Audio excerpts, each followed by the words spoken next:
I wanted to show you how you can use this delta mode that's built into some limiters to help dial in that last bit of loudness when you're mastering a track. First of all, the delta, it has a little footnote here. It tells you it monitors the difference between the input and the processed output, or like what the limiter or the maximizer is adding to the track. So I'll play a little bit of it and then I'll flip this delta mode on and you'll hear a tiny bit of distortion.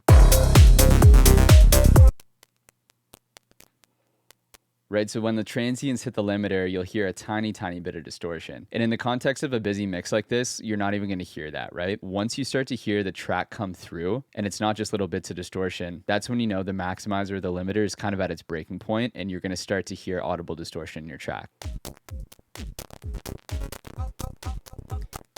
You can start to hear the kick start to distort. You can hear the clap start to distort. The vocal, when we got to the end, you hear some of the synth stuff. And if I take this delta mode off, we're going to start to hear some audible distortion, right?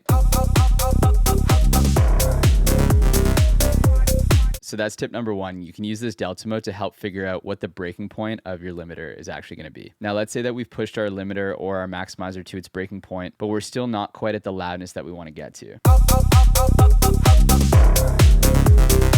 You know, we're looking pretty good here, but let's say this was at like -8 or -8.5, and we still need to get like another dB or so louder for this style of track. You can use delta mode to figure out what is hitting your limiter or your maximizer the hardest. So I'm going to dial up the gain until we start to hear this limiter crack again, and then I'm going to turn up the vocals.